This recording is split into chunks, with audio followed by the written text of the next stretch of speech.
Yeah, I guess so. Okay. All right. Okay. So, Tom Stokes, it is great to see you, and Thank thank you. you You for too. taking time to talk with me. What we're doing is just talking a little bit about the pandemic and how it's affecting, you personally and also the people that you work with. So, can you just talk about where you work and what you do? Sure. So I work for a company called Beacon Communities, and we are a company that builds and develops and then manages affordable housing around the country. We have about 18,000 apartments in about 12 or 13 states around the country. And I'm the vice president for community engagement, and that's our resident services department. And so I have about 48 resident service coordinators who run programming at different communities. So about 28 of our communities are senior communities, and the remaining 75 to 80 are family communities. And so over the last 12 years, I've been developing programs at our sites that address the needs of each of the populations. So for the seniors, we've been developing what we call wellness programs, and those programs are designed to help seniors age in place longer.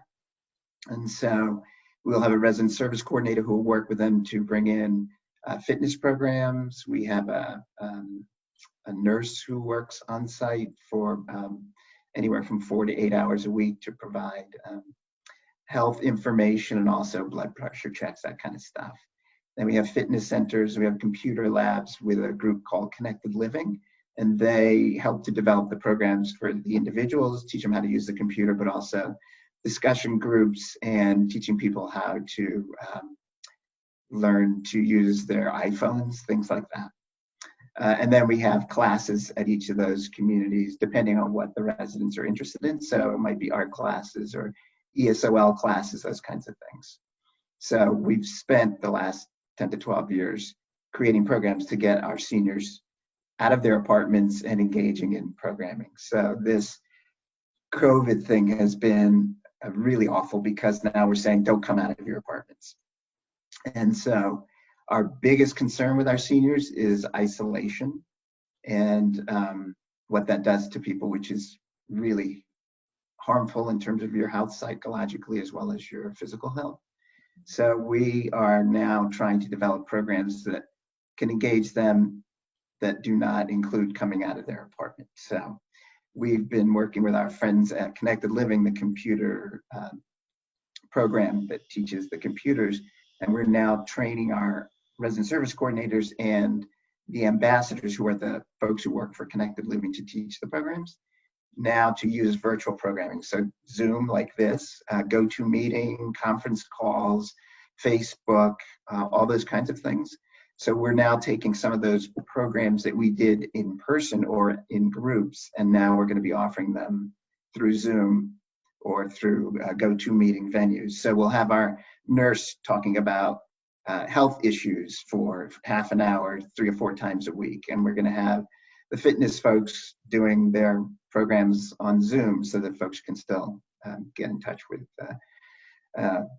their bodies and not go crazy because they can't go out running and jumping and playing and doing fun stuff, which is really hard. It's really hard on the seniors and obviously our young families too. So that's a big piece of what we're doing. And then we used to do congregate meals. So now we're doing meals, what we call a knock and drop. So we'll knock at their door, put the meal in a bag on their door handle, and then just keep moving so you don't have all that contact. And that's been really hard for our seniors. This whole social distancing, the 6 feet, they really struggle with it. They really struggle with it. So we had to actually remove the furniture from our community rooms and our lobbies because they were still gathering and sitting next to each other and talking. And it's like, you guys can't do that. So, and that's really hard on them. It's really, really hard on them. So trying to create these other ways to keep them engaged is really, really important. And then out of our 18,000 apartments, we have about 41 to probably 43 positive COVID-19 cases. and 5 deaths, which is really heartbreaking. And one of them was a suicide, which is why we're so afraid of what the isolation can do to our seniors.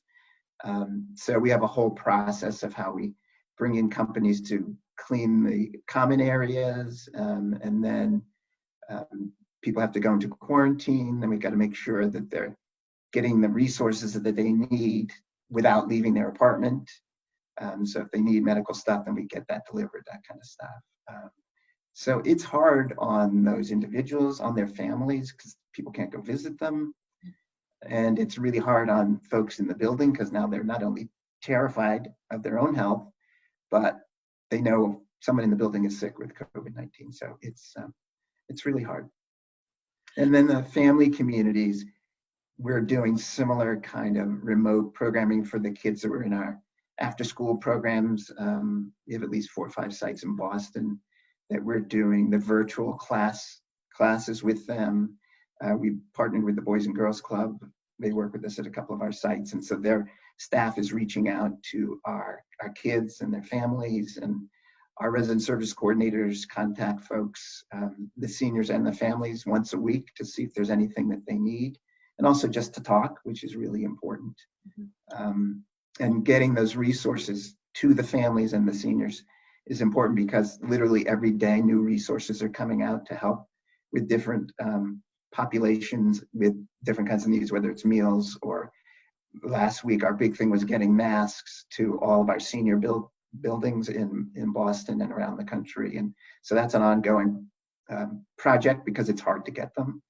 But everybody's working very hard to do that. And then also for folks who didn't sign up for Meals on Wheels, who now shouldn't be leaving their apartment, is trying to get them signed up online so we can get them the meals that they need. So it's been an exhausting process, and literally every day that's all we're dealing with is COVID-related issues.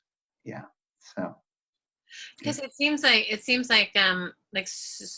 so many, there's all these good programs that are already in place, and then you're trying to continue good programs, but you have to like learn all over again, like how to do it. Right. It's so true. It's so true.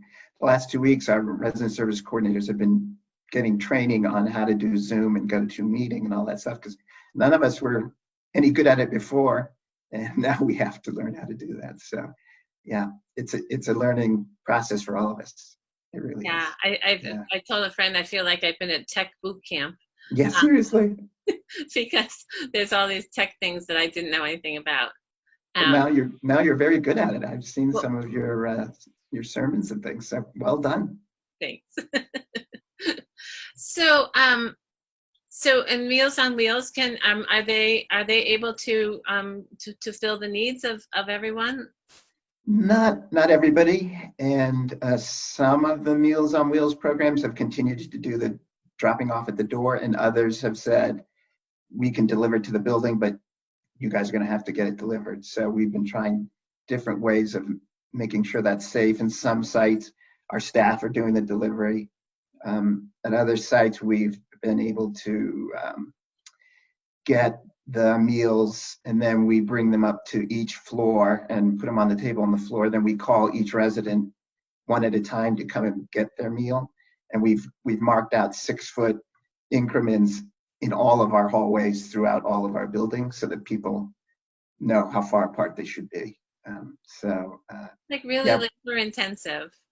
Yeah. At some sites we've been able to get the meals, and then we call them to go to the parking lot where the meals truck is, or the meals van, and one at a time to come and get their meals. But again, you'll get people who come down in groups to get their meals. And it's like, no, guys, come on. Yeah. So constantly reminding people of that is part of what we do every day. Yeah. Is there anything, when you mentioned masks and the need for everyone to have masks, is that something like that we could help with as a coalition? Absolutely. Because like I said, we've got thousands and thousands of folks around the country, and we are looking for masks for a lot of people. Okay. All right. Well, that's Yeah, good to know because we've been delivering masks like to the hospital and nursing homes and assisted living places. But I think people are still making masks and that's they great. want to know that, that they're needed, that they're going to be used. Yeah, oh, absolutely. Boston last week mandated, the mayor mandated that all seniors in senior buildings have to wear masks before leaving their apartment. Okay. So, Yeah. it's a mandate, so it is needed. Yeah. Okay. All right. That's good to know because that's certainly something, yeah, that we can work. Thank you. That would be really fantastic. Yeah. And I know, or at least my impression is that, like there are just some places that it's that the whole COVID experience is like a lot more intense than in others. And Yes. Massachusetts certainly seems to be one of those. I know the governor just said that the schools are closed now for the rest of the school year. Correct. Yeah. That's absolutely right. So Boston's very intense. New York is really intense. We're actually having quite a few in Pennsylvania Wow.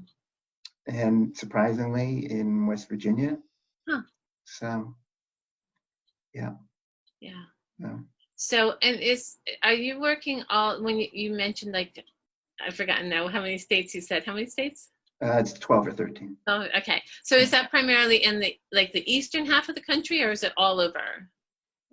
It's all over. It's the New England states, New York, New Jersey, D.C., Maryland, Virginia, Pennsylvania, uh, West Virginia, Kentucky. Yeah, Yeah. Okay. yeah. Wow. So yeah, and it's been interesting to see how the Board of Health works in each of the communities that we're in. In Boston, they've been amazing, but some other communities, we would contact them and say it's been reported to us that two of our residents have a positive COVID-19 and just wanted to make sure that you knew that because you're supposed to make sure the Board of Health knows that. And then in some cases, we'd say, we just want to make sure that those are the only two that have been reported to you. And they'd say, we can't tell you that. So, and that's frustrating because you want to make sure that everybody knows that there are cases in the building so that they can really be cautious and Right. follow the social distancing and all that good stuff. So we notify everybody in the building once a case has been brought to our attention and do all this crazy cleaning. And then we do cleaning of all common areas and all touch points at least twice a day, etc. So it's quite a process. Wow. So I mean, it just sounds like everyone in the whole organization is like working so hard, like from like organizationally to like hands-on, like Yeah, delivering and cleaning and all yeah. that. I mean, it's like it's overwhelming.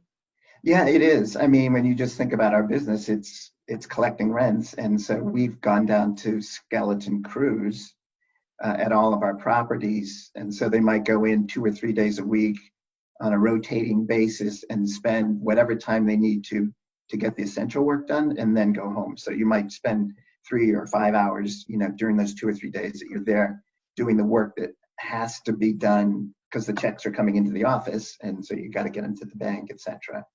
And of course, with so many of our families are hourly workers and often in the customer service field, which is the field which everybody got laid off. Right. And so next month is going to be a really hard month for getting rent. So we've, halted all evictions. We've got all kinds of rent payment plans that people can, take care of. And it's going to be intense though, because next month is when I think it'll hit that people can't pay any rent at all, and so they're going to be, and they're struggling and they're trying to get food and everything else. And Yeah. it's hard. It's really hard. Yeah. Yeah.